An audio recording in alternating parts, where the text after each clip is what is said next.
أعوذ بالله من الشيطان الرجيم بسم الله الرحمن الرحيم قال رسول الله صلى الله عليه وسلم لا إيمان لمن لا أمانة له أو كما قال عليه الصلاة والسلام. سلورم درس د احادیث مبارکو اس مبارک کې حضور نبی کریم علیه الصلاة والسلام مبارک د معاشرې لپاره یو بهترین اصول ذکر کوي.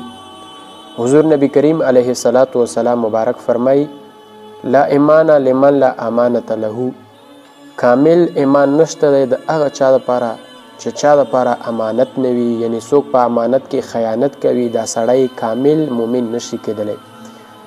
یعنی مسلمان دی، ایمان یې راوړی په الله او په رسول باندې، خو پورا او مطلب ایمان یې چې کوم دی تکمیل ته نه دی رسېدلی، نو لہذا امانت کې خیانت کول د دې ډېر لوی نقصان دی. ټولو نه لوی نقصان یې دا دی چې د ایمان چې کوم دی تکمیل ته نه رسېږي.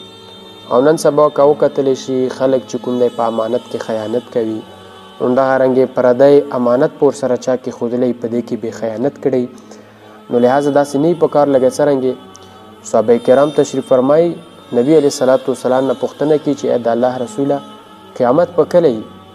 نبی علیه الصلاة والسلام مبارک ورته فرمایي چې قیامت نږدې دی، خو د قیامت ورځې دپاره نیک اعمال وکړو، الله ته په عبادت باندې شو، د الله بندګي وکړو، ځکه چې ډېره لویه ورځ ده، سخته ورځ ده.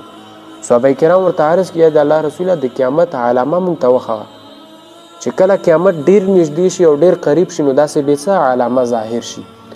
نو حضور نبی کریم علیه السلام ورته فرمایي چې کله په امانت کې خیانت شروع شي نو پوه شه چې قیامت چې کوم دی دا ډېر قریب دی. صحابه کرامو په دې خبره باندې پوه شو چې قیامت دا ډېر قریب دی او ډېر نږدې دی.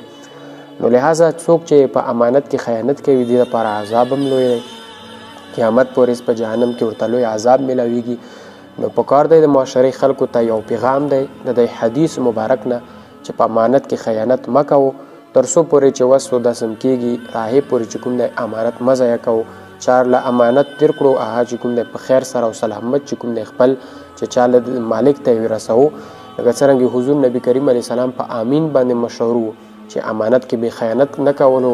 کفارو به چې کوم دی د ده سره امانتونه کېښول، مشرکینو به د ده سره امانتونه کېښول، هغوی به چې کوم دی منلی و چې دا امین او صادق دی. له وجې دې نه چې امانت کې بې خیانت نه کولو. الله دې موږ له په دې حدیث د عمل کولو توفیق نصیب کړي.